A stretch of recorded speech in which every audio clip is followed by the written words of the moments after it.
আসসালামু আলাইকুম আমার প্রাণপ্রিয় ছাত্রছাত্রী। আজকে তোমাদেরকে ভার্সিটি বেগম আনোয়ারা ডিগ্রি কলেজের অর্থনীতি বিভাগে তোমাদের অর্থনীতি স্যারের পক্ষ থেকে তোমাদেরকে আন্তরিক অভিনন্দন ও শুভেচ্ছা।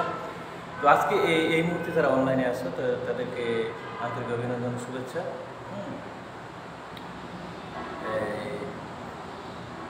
নেটওয়ার্কের সমস্যার কারণে এক্সট্রিমলি সরি যে ক্লাসটা কমপ্লিট হয়নি, সেজন্য আবার ক্লাসটা করতে হচ্ছে। আচ্ছা, যাই হোক, তো আজকে আমরা যে ক্লাসটা করতে যাচ্ছি সেটা অর্থনীতি প্রথম পত্রের অর্থনীতি দ্বিতীয় পত্রের দ্বিতীয় অধ্যায়ে বাংলাদেশের শিল্প সম্পর্কে আলোচনা।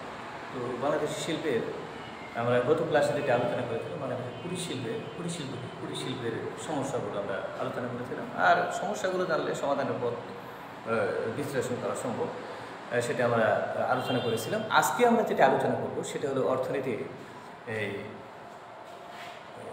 বৃহদায়তন শিল্পের কাকে বলে, বৃহদায়তন শিল্পের সমস্যাগুলি বা বৃহদায়তন শিল্পের গুরুত্বটা আমরা আলোচনা করব। বৃহদায়তন শিল্পের কী গুরুত্ব, বৃহদায়তন শিল্প একটা দেশের অর্থনীতিতে বৃহদায়তন শিল্প এত গুরুত্বপূর্ণ কেন, সেটা আমরা আলোচনা করব ইনশাআল্লাহ। তো আলোচনা শুরুর আগেই আমি মহান রাব্বুল আলামিনের দরবারে শুকরিয়া জ্ঞাপন করছি এর জন্য যে মহান রাব্বুল আলামিন অনেক দয়া মায়া করে আজকে ক্লাসে আসার উপস্থিত হওয়ার তৌফিক দান করেছে। সর্বোপরি একটা ক্লাস মিস হয়েছে, তারপরে তো আবার আসার তৌফিক দান করেছেন, সেটা আল্লাহ তাআলা অবশ্যই আলহামদুলিল্লাহ। তো যাই ক্লাসটা শুরু করি। ক্লাসটা শুরুতেই বৃহদায়তন শিল্প সম্পর্কে আলোচনা করি। বৃহদায়তন শিল্প বলা যায় যেখানে অনেক অনেক শ্রমিক, অনেক উন্নত মানের প্রযুক্তি, আধুনিক প্রযুক্তি সব শিল্প যন্ত্রপাতি ব্যবহার করে অতি অল্প সময়ে অধিক পরিমাণ পণ্য উৎপাদনের যে কারখানা, সেটাই বৃহদায়তন শিল্প। তো বাংলাদেশের শিল্প আইনে এই বৃহদায়তন শিল্পের একটা বিধিবিধান, সেই দৃষ্টিতে যদি আমরা সংজ্ঞাটা বলি, যেসব শিল্প প্রতিষ্ঠান শ্রমনির্ভর, অর্থাৎ যেখানে শ্রমই মুখ্য বিষয়, মূলধনের চেয়ে শ্রমই অধিক পরিমাণে ব্যবহৃত হয়, সেটা যেমন বাংলাদেশের তৈরি পোশাক শিল্পে এইসব শিল্প যেখানে 1000 শ্রমিক 1000-এর উপরে, আবার যেসব শিল্প শ্রমনির্ভর হয়, সেই সব শিল্প প্রতিষ্ঠান শ্রমিকের 300-র উপরে শ্রমিক। আবার যেসব সেবাধর্মী বৃহদায়তন শিল্প, যে সেবাধর্মী কিন্তু শ্রমিক 250-এর অধিক, সেটি হলো কি বৃহদায়তন শিল্প। এটা হলো শিল্প আইনের ক্লিয়ার, বুঝতে পারছো? আবার বলি সেটা যে যেসব শিল্প প্রতিষ্ঠান শ্রমনির্ভর, অর্থাৎ শ্রমিক মূলধনের চেয়ে শ্রমিক সেখানে মুখ্য বিষয়, সেই সব শিল্প প্রতিষ্ঠান শ্রমিক তোমার 1000-এর অধিক শ্রমিক নিয়োজিত। আবার যেসব শিল্প প্রতিষ্ঠান এই শ্রমনির্ভর নয়, শ্রমিক সেসব শিল্প প্রতিষ্ঠান শ্রমিক 300-র অধিক। আবার যে শিল্প প্রতিষ্ঠান সেবা দিয়ে থাকে, সেই শিল্প প্রতিষ্ঠান 250 জনের অধিক শ্রমিক নিয়োজিত, সেটা হলো বৃহদায়তন শিল্প। ক্লিয়ার?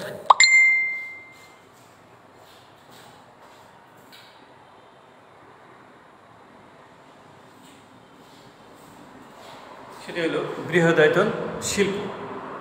এখন আমরা এই সংজ্ঞাটা বলতে পারি যে বৃহদায়তন শিল্প হচ্ছে সেই সব শিল্প প্রতিষ্ঠান যেখানে অধিক শ্রমিক, আধুনিক যত উন্নত মানের যন্ত্রপাতি আর প্রযুক্তি ব্যবহার করে অল্প সময়ে অধিক পণ্য উৎপাদনকারী শিল্প প্রতিষ্ঠান, যেসব শিল্প প্রতিষ্ঠান, সেটা হলো বৃহদায়তন শিল্প প্রতিষ্ঠান।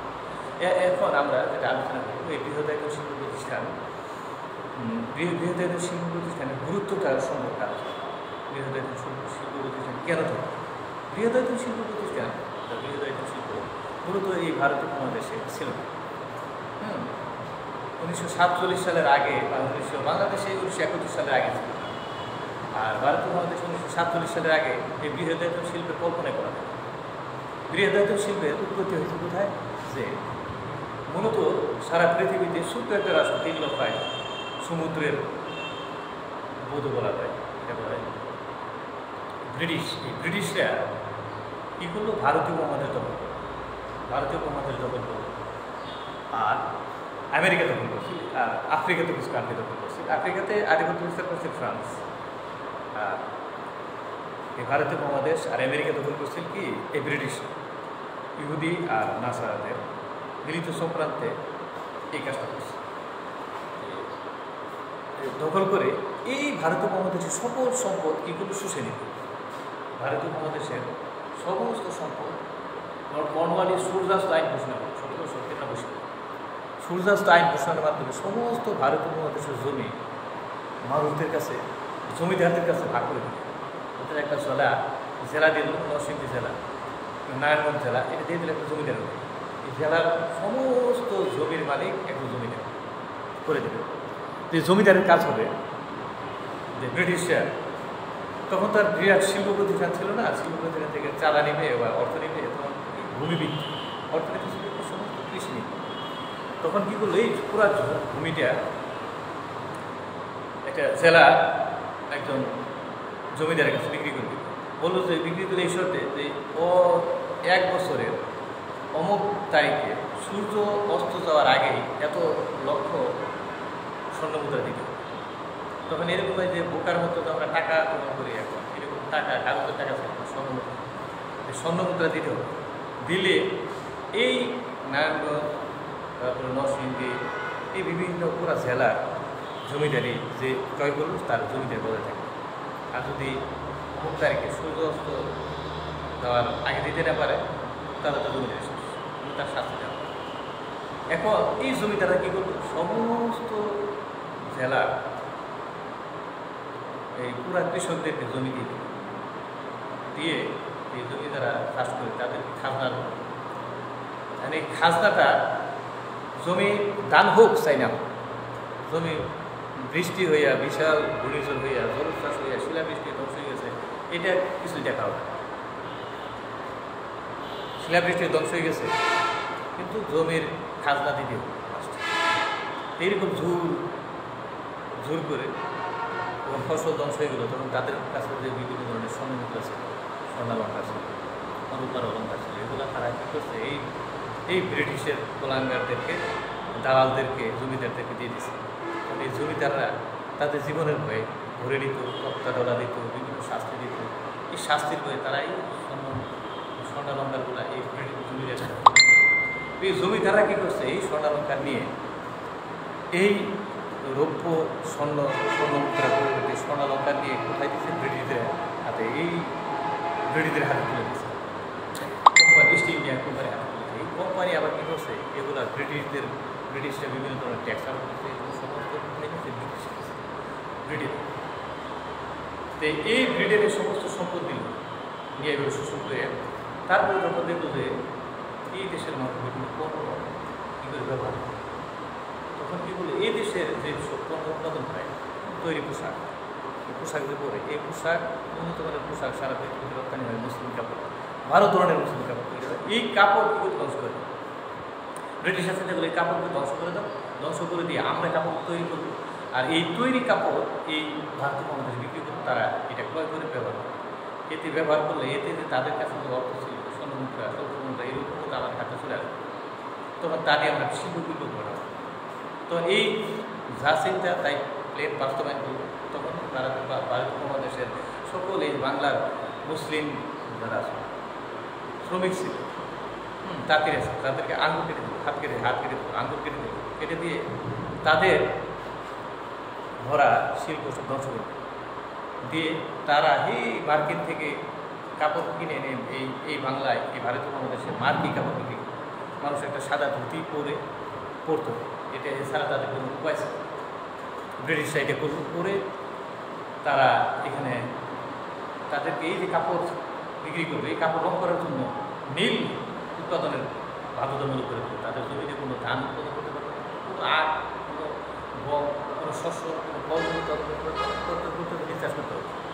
এই নীল নিয়ে তারা কী করবে, রং করবে, কাপড় এই আমেরিকা সাপ্লাই দিবে, এই ভারতীয় মহাদেশের যেসব উপনিবেশ স্থাপন করছে সেখানে সাপ্লাই দিবে। সেজন্য কী করলো, এদেশের কৃষকদের বাধ্যগুলো বিশ্বাস করতে হবে। ফলে কী হলো, বিশাল দুর্নীতি দেখা যায়। এই নীল নিয়ে, এই দেশের সম্পদ নিয়ে এই ব্রিটিশের কী হলো, বৃহৎ শিল্প প্রতিষ্ঠান গড়ে তোলে। আর এই শিল্প দেখা যাচ্ছে যে শিল্প বিপ্লব হয়ে গেল ব্রিটিশ। এই এই শিল্প বিপ্লব এখন মানুষ কী করে এই ভারতীয় উপমহাদেশে তারা এই ব্রিটিশের দাস, তারা এখন কিছু দাস আছে বিশাল শিক্ষা ব্যবস্থায় আমাদের এই যে তারা দাস, তারা কী করে এই ব্রিটিশ কীভাবে শিল্প প্রতিষ্ঠান শিল্প উন্নত হয়েছে, শিল্প বিপ্লব করেছে এইগুলো করে, কিন্তু শিল্প এই যেগুলো শোষণ করে নিয়ে যে কাজ করলো এগুলো আর সারি কীভাবে শিল্প প্রতিষ্ঠান বিশাল বিশাল শিল্প বিপ্লব করে দিল, এইটা স্টাডি করার বিষয় স্টাডি করে এই ব্রিটিশরা প্রথম এই বৃহদায়তন শিল্প গড়ে তোলে। বৃহদায়তন শিল্প গড়ে তুলে যেখানে হাজার হাজার শ্রমিক নিয়োগ দিয়েছে, এই শিল্পগুলো গড়ে তুলছে। এই শিল্প প্রতিষ্ঠানে উৎপাদিত পণ্য সারা ভারত উপমহাদেশ, তারপরে আমেরিকা থেকে বিভিন্ন তাদের উপনিবেশগুলোতে এই পণ্য সাপ্লাই দেয়, আর পণ্য সাপ্লাই দিয়ে তাদের একাধিক স্বর্ণমুদ্রা ছিল এগুলো সব এগুলো তারা করে। এই তো বিশাল বিশাল শিল্প প্রতিষ্ঠান বৃহদায়তন শিল্প সূচনা হয়। সূচনা হলে কত সালে? 1776 কোথায়? 76 এই সূচনা হইল। আমরা এগুলো খালি দেখি এই দেশের ভারতীয় মানুষের মানুষ দাসত্বের শৃঙ্খলা আবদ্ধ, তারা এগুলো দেখে আর দাসত্ব করতে পারে। পরবর্তীতে এই অবস্থা চলতে চলতে যখন ব্রিটিশরা দুর্বল হয়ে গেল, ইহুদিরা আর এই নাসারা চক্রান্ত করে ব্রিটিশকে ধ্বংস করে দিল, আবার আরেকটা রাষ্ট্র আমেরিকারে তুলে দিল। তখন এই ব্রিটিশদের যখন আধিপত্য শেষ হয়ে গেল, তখন ভারতীয় উপমহাদেশ ব্রিটিশরা ছেড়ে দিল। যখন আধিপত্য শেষ ব্রিটিশরা ছেড়ে দিল, তখন ছেড়ে দিলে এই বাংলা পূর্ব পাকিস্তান হইলে তখন আমরা বৃহদায়তন শিল্পের কিছু আমরা সুফল বা গড়ে তুলবো এরকম তো সম্ভাবনা আমাদের ছিল। হ্যাঁ, আমাদের তার সম্পর্ক সব পাকিস্তানিদের, পাকিস্তানি কুচক্রি কিছু শাসক ছিল কুলাঙ্গার। এই কুচক্রি শাসকরা কী করে এই দেশের সম্পদ শোষণ করে সব নিয়ে, তখন আর আমরা বৃহদায়তন শিল্প বা আমাদের কুটির শিল্প, আমাদের যে শিল্প বা কৃষি উন্নতিগত এগুলো আমাদের খুব সম্ভাবনা যা ছিল এটা হলো না, উন্নতির মুখ আমরা দেখতে পেলাম। তারপরে আসলো বিশাল এক আল্লাহ দেশ স্বাধীন হয়। এই স্বাধীন হওয়ার পরে 1971 সালের পরে আমরা কি এই বৃহদায়তন শিল্পের চিন্তা করতে পারবো, যে চিন্তার সূচনা করতে করতে আস্তে আস্তে কী করবো, দেশ স্বাধীন করবো। দেশ স্বাধীন হওয়ার পরে আমরা এই আমাদের শিল্পকে ধীরে সাধারণ চিন্তা ভাবনা করার চেষ্টা করবো, আমাদের সম্পদ আমরা ব্যবহার করার চিন্তা ভাবনা করবো। এভাবে ঘুরে উঠে আস্তে আস্তে শিল্প প্রতিষ্ঠান সে অসলি ছিল, আস্তে আস্তে কী হইল, সচল হইল। তো এই যে শিল্প মানে বৃহদায়তন শিল্পের সূচনা হইল 1776 আর 1900 কোথায় 71, 1776 1971 করে আমরা শিল্প প্রতিষ্ঠান সফল হয়েছি। তার মধ্যে বৃহদায়তন শিল্প বলতে পারি আমরা যে তৈরি পোশাক শিল্প, তারপরে এই ওষুধ শিল্প, কাগজ শিল্প, সার শিল্প, সিমেন্ট শিল্প, এগুলো আমাদের বৃহদায়তন শিল্প। ক্লিয়ার? এখন এই বৃহদায়তন শিল্পের গুরুত্ব কেন, এত বৃহদায়তন শিল্প কেন এত গুরুত্বপূর্ণ? প্রথমেই যেটা বলতেছি যে রাশিয়ার মতো একটা দেশ, রাশিয়া পৃথিবীর বলা 1/5 অর্থাৎ রাশিয়ার আয়তন 1,70,00,000 বর্গ কিলোমিটার, 1,70,00,000 বর্গ কিলোমিটার। আর বাংলাদেশের আয়তন 1,87,570,000। ওই বাংলাদেশ এই 170 দেশ রাশিয়া, রাশিয়ার জনসংখ্যা মাত্র 14 কোটি। আর বাংলাদেশ যে এত ছোটো একটা রাষ্ট্র, তার জনসংখ্যা মাত্র বলতে হয় মাত্র এই জনসংখ্যা 17 কোটি। তো জনসংখ্যা আসলে মানে হাসার কিছু না, জনসংখ্যা আসলে কি এই বোঝা না, জনসংখ্যা সমস্যা না, জনসংখ্যা সম্পদ। অর্থাৎ এই রাশিয়ার যে বিশাল আয়তন 14 কোটি জনসংখ্যা, ওটা তাদের সমস্যা, ওইটা তাদের জনসমস্যা। কিন্তু আমাদের যে বিশাল সম্পদ নাই, একবারে শুধু আয়তন, জনসংখ্যা বিশাল 17 কোটি, এটা আমাদের জনসম্পদ। কখন? যখন দেশে দুর্নীতি থাকবে না, দেশে কোনো কুলাঙ্গার থাকবে না, অর্থ আত্মসাৎ করবে না, দেশের অর্থ পাচার করবে না, বিদেশে অর্থ পাচার করে কালো টাকা সাদা করবে, আর বিদেশে অর্থ পাচার করবে, দুর্নীতি করবে, এরকম যদি না থাকতো তাহলে এই জনসংখ্যায় বিশাল এক সম্পদ গুরুত্ব, শিক্ষা প্রশিক্ষণ দেশে কী থাকতো না, কোনো ধরনের বস্তির কোনো অস্তিত্বই থাকতো, কোনো দরিদ্র খুঁজে পাওয়া যায় না, কোনো পতিতালয়, কোনো কি দুর্নীতি, কোনো খারাপ কিছু দেশে মদ, জুয়া, সুদ, ঘুষ কিছুই থাকবে না। শুধু দুর্নীতি যদি না থাকে, মানুষগুলো যদি সোনার মতো সোনায় পরিণত হতো, মানুষ যদি আদর্শ হতো, তাহলে জনসংখ্যা হয়তো কি বিশাল এক সংখ্যা। ঠিক আছে, জনসংখ্যাতে দক্ষ একজন আরেকজনের ভাই। ঠিক আছে, মানুষ একে অপরের কল্যাণ করতে হতো। ভাইয়ের সম্পদ আত্মসাৎ করে ধনী হওয়ার মধ্যে কোনো অহংকার আছে? ধনী হওয়ার মধ্যে কোনো গর্ব কি আছে? মানে শ্রেষ্ঠত্ব আছে? নাই। কারণ এক ভাইয়ের সম্পদ বাইরে আরেক ভাই ধনী হচ্ছে, এটা তো কোনো শ্রেষ্ঠত্ব নেই। এক ভাই থাকে গাছতলায়, আরেক ভাই থাকে 12 এটার কোনো এই কুলাঙ্গারের কোনো মানে আছে, মানে শ্রেষ্ঠত্ব আছে? মনে করে একটা ফ্যামিলি 5 ভাই 3 বোন, এই 4 ভাই আর 3 বোন ঘুরে ঘরে থাকে, এক ভাই 10 তলা বিল্ডিংয়ে থাকে। এর কি মানুষ বলবে? মানুষ পৃথিবীর কেউ একে ভালো বলবে? সবাই বলবে এটা চুরি করে ভাইয়ের সম্পদ বিল্ডিং বানাইছে, আত্মসাৎ করছে, এটা কুলাঙ্গার। এরকমই দেশের অবস্থা। যদি এরকম না থাকতো তাহলে সম্পদ জনগণ হইতো কি বিশাল সম্পদ। তাহলে এই জনগণ, তাহলে এই যে বিশাল জনগণ, এই জনগণকে সুন্দর করে গড়ে তুলে বা প্রশিক্ষণ দিয়ে দক্ষ করে গড়ে তুলে, এর জন্য দরকার এই যে বিশাল বিশাল শিল্পের উন্নতি ঘটাতে। এই শিল্পের উন্নতি ঘটাতে হলে এই কৃষি দিয়ে বিশাল দেশ জাতিকে সুসংগঠিত করে গড়ে তোলা শুধু কৃষি দিয়ে সম্ভব। কিন্তু একটা আধুনিক বিশ্বে বা প্রতিযোগিতামূলক বিশ্বে বা প্রযুক্তির বিশ্বে কিন্তু একটা বৃহদায়তন শিল্প করতে হয়। বৃহদায়তন শিল্পের গুরুত্ব কেন গুরুত্ব, এই পয়েন্টগুলো আসলে পয়েন্ট ভিত্তিক আমরা সেটা আলোচনা করব। লক্ষ্য প্রথমে দেখানো যে কৃষি উন্নয়ন, যে ইংরেজি আমরা পয়েন্টগুলো লিখছি, এই পয়েন্টগুলো আলোচনা করব। কৃষি উন্নয়ন, প্রথমেই কী দরকার? কৃষি উন্নয়ন দরকার। অর্থাৎ কৃষি উন্নয়ন ছাড়া এই বৃহদায়তন শিল্পের কল্পনা করা যায়। কারণ বৃহদায়তন শিল্পের সমস্ত কাঁচামাল কোথা থেকে আসে? কৃষি থেকে আসে। যেমন আমরা কাপড় তৈরি করব, কাপড় তৈরি করতে হলে সুতা দরকার, আর সুতা তৈরি করতে হলে তুলা দরকার। তুলা কোথা থেকে আসে? কৃষি থেকে আসে। ক্লিয়ার?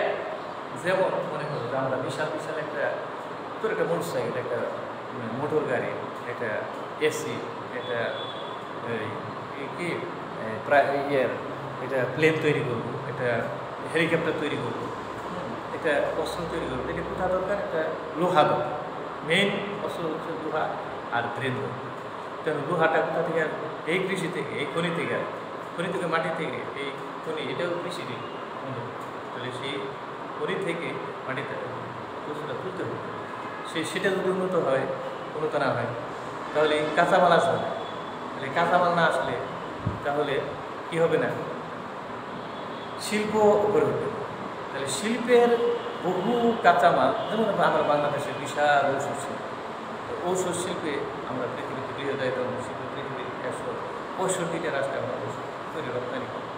তাহলে এই ঔষধ শিল্পের যে কাঁচামাল, এটা আমাদের দেশে কোথা থেকে? কৃষি থেকে আসে। এই কাঁচামালগুলো যদি কৃষি থেকে না আসে, এই কাঁচামালের কৃষির উন্নয়ন করতে হবে। কৃষি উন্নয়ন করতে পারলে বৃহদায়তন শিল্প প্রতিষ্ঠিত হবে। কৃষি উন্নয়নের জন্য কী দরকার? বৃহদায়তন শিল্প গড়ে তোলা দরকার। যেমন কৃষি উন্নয়ন, কৃষিতে বিশাল বিশাল প্রযুক্তি ব্যবহার হয়। যেমন একটা কম্বাইন হারভেস্টার, যেমন একটা ট্রাক্টর, যেমন একটা যে ধান মারাই করে আবার ধান থেকে চাউলে রূপান্তরিত করে, এগুলো সব কিছুর কী দরকার? আধুনিক যন্ত্রপাতি দরকার। আধুনিক যন্ত্রপাতি কোথা থেকে আসবে? আধুনিক যন্ত্রপাতি কৃষিতে উন্নয়ন কত হবে না, হয় বিদেশ থেকে আমদানি করতে হবে, তা নাহলে কি বৃহদায়তন শিল্প গড়ে তুলতে হবে। তাহলে বাঁচতে হইলে, জাতি হিসেবে প্রতিষ্ঠিত হইতে হলে অবশ্যই বৃহদায়তন শিল্পে এই কৃষির সমস্ত উপকরণ বা প্রযুক্তি, আধুনিক প্রযুক্তি সব, কৃষি আধুনিক প্রযুক্তি সব বৃহদায়তন শিল্পে এটা নিজেরা গড়ে তুলতে হবে। তা নাহলে বিশাল বিশাল মানে এই যান্ত্রিক আধুনিক প্রযুক্তির যে যন্ত্রগুলো আছে, সেই ইউক্রেন থেকে, রাশিয়া থেকে, চায়না থেকে, কোরিয়া থেকে, জাপান থেকে আমদানি করতে হবে। এই আমদানি করলে হাজার হাজার কোটি টাকা ব্যয় হয়ে যাবে, আর এই দামি জিনিসটা কৃষকরা ব্যবহার করতে পারবে, আর তারা কি দরিদ্র থেকে দেবে। অর্থাৎ কৃষি উন্নয়ন সম্ভব না, তাহলে শিল্প নষ্ট হয়ে গেছে। অর্থাৎ শিল্প উন্নয়ন সম্ভব না। তাহলে শিল্প উন্নয়ন করতে হলে কৃষি উন্নয়ন করতে হবে। আর কৃষি উন্নয়ন করতে হলে যে কৃষির আধুনিকায়ন করতে হবে। কৃষির আধুনিকায়ন করতে হলে কী হবে? বৃহদায়তন শিল্প গড়ে তুলতে হবে। আর বৃহদায়তন শিল্পের গড়ে তোলার মাধ্যমেই কৃষি উন্নয়ন সম্ভব বা কৃষি আধুনিকায়ন সম্ভব। তাহলে কৃষি উন্নয়নের জন্য দরকার কি বৃহদায়তন শিল্প দরকার। তাহলে দেখা যাচ্ছে কৃষি উন্নয়নের দ্বারা তাহলে যে বৃহদায়তন শিল্প গড়ে তুলে বৃহদায়তন শিল্পের গুরুত্ব রাখবে, বৃহদায়তন শিল্প গড়ে তুলে কৃষির উপর নির্ভরশীলতা হ্রাস পাবে। যেমন ইউরোপের কান্ট্রিগুলো যে উন্নত হয়েছে, ইউরোপের কান্ট্রিগুলো একটা চিন্তা করছে কি যে তারা চিন্তা করছে যে আমরা যদি কৃষির উপর বিশাল উন্নত প্রযুক্তি সব কিছু কৃষির উপর এত নির্ভর মানে কৃষির উন্নতি ঘটায় যে কৃষি উদ্বৃত্ত সৃষ্টি করি, কৃষি উদ্বৃত্ত বিদেশে রপ্তানি করে আমাদের অর্থনীতিকে চাঙ্গা করা সম্ভব। তখন কী করবো তারা কৃষি যেগুলো চাপ হইলে দেশের অর্থনীতি অর্থাৎ মানুষের খাদ্য বা প্রয়োজনীয় জিনিসটা বজায় থাকবে, বিদেশে আমদানি করতে পারে ততটুকু কৃষি উন্নতির দিকে নজর দিল। আর কৃষি এই পর্যন্ত স্থির রেখে তারা কী করলো শিল্পের ব্যাপক উন্নতি ঘটায়। আর চিন্তা করলো যে শিল্পপণ্য রপ্তানি করে বা কৃষি এত উন্নয়ন না ঘটিয়ে কৃষিতে যদি ঘাটতিও থাকে, লক্ষ লক্ষ টন ঘাটতি থাকে, তাহলে শিল্পপণ্য বিদেশে রপ্তানি করে অর্থাৎ একটা জাহাজ বা একটা হেলিকপ্টার, একটা ফাইটার প্লেন, একটা মোটর গাড়ি, একটা ফ্রিজ, একটা এসি, একটা কম্পিউটার, এগুলো রপ্তানি করলে কোটি কোটি টাকা আয় হবে। এই আয় দিয়ে কৃষি পণ্য ক্রয় করে আমাদের অর্থনীতিও সফল থাকবে, বিদেশে আবার বিশাল প্রভাবও থাকবে, প্রতিপত্তিও থাকবে। তাহলে তারা কী করছে কৃষির উপর নির্ভরশীলতা হ্রাস করার জন্য শিল্প পণ্য উৎপাদন করছে, অর্থাৎ বৃহদায়তন শিল্প তারা গড়ে তুলছে। বৃহদায়তন শিল্প গড়ে তুলছে কৃষির উপর নির্ভরশীলতা হ্রাস করার জন্য। তাহলে কৃষির উপর নির্ভরশীলতা হ্রাস করতে কী তুলছে তারা, কৃষির উপর নির্ভরশীলতা হ্রাস করতে বৃহদায়তন শিল্প গড়ে তুলছে। তা আমাদেরও এরকম চিন্তা করা দরকার যে আমরা তো কৃষি উন্নয়ন করি না, বৃহদায়তন শিল্প উন্নত করবো তাও হয় না, কারণ কি দুর্নীতি হয়, বিশাল বিশাল দুর্নীতি হয়, অর্থ হয়ে যায় পাচার। বিদেশি শিল্পটা আমাদের দেশে বিদেশে এই সুইস ব্যাংকে কোটি কোটি ডলার আছে, যেগুলোর মালিক মানে অপ্রকাশ মরেও গেছে, বহু মানুষ আছে সুইস ব্যাংকে টাকা রেখে মৃত্যুবরণ করতে কিন্তু তার মালিকানা। যে এরকম বিদেশে টাকা জমায় কিন্তু দেশের জনগণের জন্য দেশে বিনিয়োগ করবো, এরকম হয় না। তাহলে কী হয়, কৃষির উপর নির্ভরশীলতা হ্রাস করতে হলে অবশ্যই বৃহদায়তন শিল্প প্রতিষ্ঠানে বিনিয়োগ করে এই দেশে বৃহদায়তন শিল্প প্রতিষ্ঠান গড়ে তুলতে হবে। গড়ে তুললে কৃষির উপর নির্ভরশীলতা কী হবে, হ্রাস পাবে। তারপরে দেখো কী আছে বেকার সমস্যা সমাধান, 3 নম্বর পয়েন্ট, বেকার সমস্যা সমাধান। বৃহদায়তন শিল্প গড়ে উঠলে বেকার সমস্যার সমাধান হবে। কারণ দেখো যে বৃহদায়তন শিল্প আমাদের গার্মেন্টস শিল্পে আমাদের গ্রামাঞ্চলে ব্যাপক ছেলেমেয়েরা বেকার ছিল। এই বেকার ছেলেমেয়েরা কোথায় এখন আসে, এই গার্মেন্টস শিল্পে নিয়োগ পেয়েছে। কৃষক গার্মেন্টস শিল্পে ব্যাপক ভিত্তিক বৃহদায়তন শিল্পগুলোতে যেখানে 1000কে লক্ষ লক্ষ শ্রমিক নিয়োজিত আছে শিল্প প্রতিষ্ঠান, যারা বৃহদায়তন শিল্প, বিভিন্ন ধরনের স্পিনিং মিল, টেক্সটাইল মিল, এগুলো যে ঘুরে ওঠায় তাহলে বৃহদায়তন শিল্প ঘুরে উঠছে বিদায় বেকার সমস্যার অনেক সমাধান হয়েছে। কৃষি তো ধ্বংস হয়ে যেত, কৃষি ধ্বংস হয়ে যেত, কারণ কৃষিতে যা কৃষকরা যা উৎপাদন করে তার চেয়ে উৎপাদনের আয় সে ব্যয় বেশি। তাহলে টিকে আছে কীভাবে টিকে আছে, এই যে তারা গার্মেন্টস শিল্পে নিয়োজিত আছে, তারা কী আছে বাইরের বাসায় টাকা পাঠাচ্ছে, এই কৃষকরা এই তো বিষয় কৃষিকে সচল রাখতে পারছে। অর্থাৎ যা উৎপাদন হয় ব্যয় হয় উৎপাদন করতে, তাই আয় হয়, অর্থাৎ কৃষিটা ধরে রাখছে। এই কৃষিটা ধ্বংস হয়ে যাবে, কৃষিটা কোনো আধুনিকায়ন নাই, কোনো আধুনিক প্রযুক্তি কোনো ব্যবহার নেই, কিছু কৃষিটা ধরে রাখছে। কি কিসের জন্য, এই যে যারা বৃহদায়তন শিল্পে নিয়োগ হয়েছে তারা তাদের অর্থ যাচ্ছে কৃষিক্ষেত্রে, এই বাবা মারা তাদের কৃষিটা সচল রাখছে, ধরে রাখছে। তাহলে দেখো যে বেকার সমস্যা ব্যাপকভাবে সমাধান হবে কীভাবে, এই বৃহদায়তন শিল্প ধরে। যে এটা এই কৌশল শিল্পে প্রচুর শ্রমিক নিয়োজিত আছে আমাদের টেক্সটাইল শিল্পে, তারপরে আমাদের স্পিনিং মিলে, তারপরে আমাদের এই যে গার্মেন্টস শিল্পে, তৈরি পোশাক শিল্পে প্রচুর শ্রমিক নিয়োজিত আছে। এরকম বৃহদায়তন শিল্প গড়ে উঠলে বেকার সমস্যার সমাধান। তারপরে দেখা যায় যে প্রাকৃতিক সম্পদের সুস্থ করা। প্রাকৃতিক সম্পদ মাটির নিচে যে সম্পদ আছে, গ্যাস, তেল থাকতে পারে, তারপরে এরকম স্বর্ণখনি থাকতে পারে, এই যে এতদিন পরে তুরস্ক সোনার খনি পাইছে, দুইটি বিশাল প্রাকৃতিক গ্যাসের সন্ধান পাইছে সমুদ্রের নিচে। কী করছে এগুলা গবেষণা করছে বা প্রযুক্তির ব্যবহার করে মাটির নিচে জানছে, সাগরের নিচে যে প্রযুক্তির সাহায্যে সেটা জানতে হয়েছে যে সাগরের নিচে যে গ্যাস আছে এটা তুলতে হবে, কীভাবে ব্যবহার করতে হবে। এই প্রযুক্তি না থাকলে বৃহদায়তন, এই প্রযুক্তি কোথায় তৈরি হয়? বৃহদায়তন শিল্প তৈরি হয়। তাহলে বৃহদায়তন শিল্পে তৈরি হলে এই প্রযুক্তির সাহায্যে গ্যাস উৎপন্ন করা সম্ভব, এই গ্যাস ব্যবহার করা সম্ভব। সারা দেশের সম্পদ মানুষের কাছে যে এই মানে প্রাকৃতিক সম্পদের ব্যবহার করে পৌঁছে দেওয়া সম্ভব। তো এরকম যে প্রাকৃতিক সম্পদের সুষ্ঠু ব্যবহার নিশ্চিত করতে হলে কী দরকার? বৃহদায়তন শিল্পের উন্নয়ন করার দরকার। সম্পদটা কোথায় আছে এটা যদি প্রযুক্তি ব্যবহার করে জানতে হবে, আর সম্পদটা উত্তোলন করে আর এই সম্পদটা সারা দেশের সকল মানুষের কল্যাণে মানুষের হাতের কাছে পৌঁছে দেওয়ার জন্য কী দরকার? প্রযুক্তি দরকার, প্রযুক্তি দরকার। এই উন্নত প্রযুক্তি কোথায় তৈরি হবে? এই যে বৃহদায়তন শিল্প তৈরি হবে। তাহলে প্রাকৃতিক সম্পদের আহরণ থেকে আরম্ভ করে ব্যবহার, এগুলো সব কিছু নির্ভর কোথায় হবে? বৃহদায়তন শিল্পে গড়ে ওঠা বিভিন্ন প্রযুক্তির। ভারী শিল্প হচ্ছে এই ভারী শিল্প, ভারী শিল্প যেমন একটা কী বলা যায় যে একটা ট্রাক্টর, একটা কম্বাইন হারভেস্টার, একটা বিশাল একটা টেক্সটাইলের যে মেশিনটা তুলা থেকে সুতা তৈরি করতেছে, সুতা থেকে বা কাপড় তৈরি করতেছে, এইসব বিশাল বিশাল বিশাল বিশাল শিল্প প্রতিষ্ঠান, শিল্প প্রতিষ্ঠান গড়ে তুলতে কী দরকার? যে ভারী শিল্প, ভারী শিল্প গড়ে তোলা দরকার। ভারী শিল্পটাই এই যে ভারী শিল্প, এই ভারী শিল্প গড়ে তুলতে হলে কী দরকার? বৃহদায়তন শিল্প আর এই কুটির শিল্পে কিন্তু এই কুটির শিল্পে, ক্ষুদ্র শিল্পে, মাঝারি শিল্পে একটা এই স্পিনিং মিলের বিশাল একটা মেশিন তৈরি হবে, একটা গার্মেন্টসের যে ওয়াশিং মেশিন, এই মেশিন তৈরি হবে। এই মেশিন তৈরি করতে হলে অবশ্যই কী দরকার? বৃহদায়তন শিল্প, ভারী শিল্প গড়ে তুলতে বিশাল বিশাল, যেখানে যে প্রাকৃতিক গ্যাস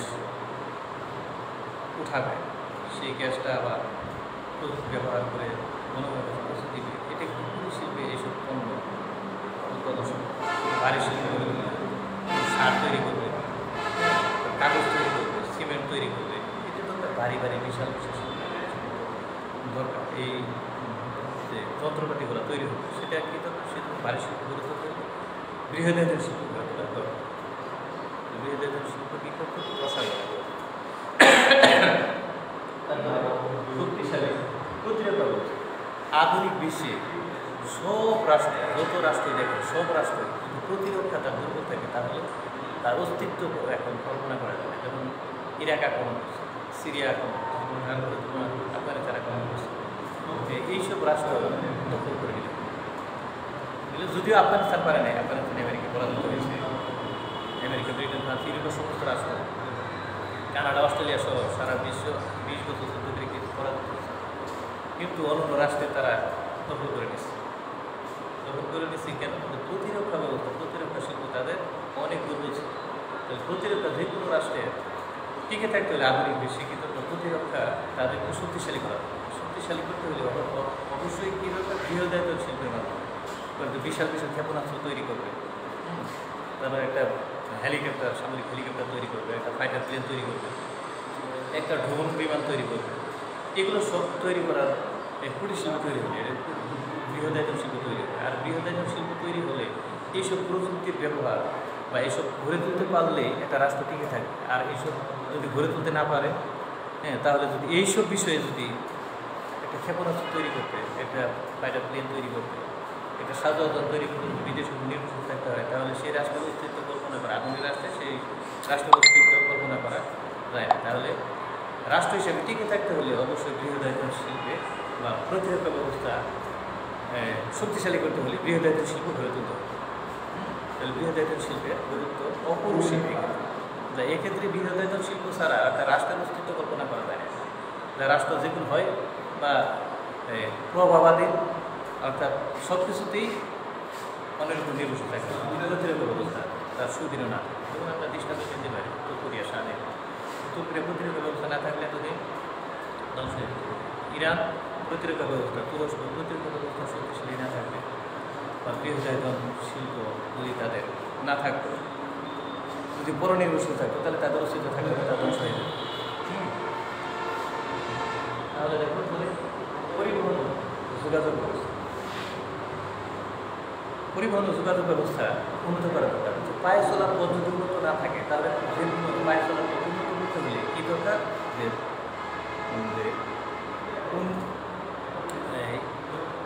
কি বৃহদায়তন শিল্পের মাধ্যমে এই পায়ে চলার পথ উন্নত করা সম্ভব। তাহলে বৃহদায়তন শিল্প, তুমি বিশাল বিশাল ওভার ব্রিজ তৈরি করতে হলে, বিশাল বিশাল ব্রিজ তৈরি করতে হলে নদীর উপর, হ্যাঁ, পদ্মা সেতুর মতো বিশাল ব্রিজ তৈরি করতে হলে অবশ্যই বৃহদায়তন শিল্পের প্রসব করা হবে। বৃহদায়তন শিল্পে পরিবহন যোগাযোগ ব্যবস্থা উন্নত করতে হলে কি বৃহদায়তন শিল্পের প্রসার ঘটাতে, বৃহদায়তন শিল্প প্রসার ঘটাতে হবে। ক্লিয়ার?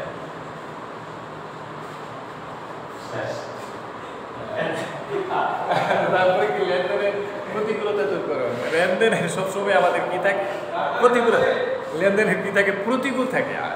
সবসময় কি থাকে? লেনদেন ভারসাম্যে থাকে না। অর্থাৎ আমরা যে পণ্য কোটি কোটি টাকার পণ্য, হ্যাঁ, আমদানি করি, লক্ষ লক্ষ টাকার পণ্য রপ্তানি করে, তো রপ্তানি করি কম, আমদানি করি বেশি, সেটা ঘাটতি থাকে। আর যদি বৃহদায়তন শিল্প গড়ে তোলা যায়, যদি আমরা যদি একটা মোটর গাড়ি, একটা ফাইটার প্লেন, একটা সামরিক হেলিকপ্টার, একটা অস্ত্রশস্ত্র তৈরি করতে পারি, এগুলো আমরা বিদেশে রপ্তানি করি, যুদ্ধ জাহাজ যেগুলো আমরা তৈরি করতে পারি, বিদেশে রপ্তানি করতে পারি, কম্পিউটার, ফ্রিজ, হ্যাঁ, এসি, মোটরসাইকেল, এগুলো যদি আমরা তৈরি করতে পারি, এগুলো বিদেশে কোটি কোটি রপ্তানি করি আর আমদানি করি কম, তাহলে আমাদের লেনদেন বা অনুকূল হয়ে যাবে, লেনদেন বাসা অনুকূল হবে।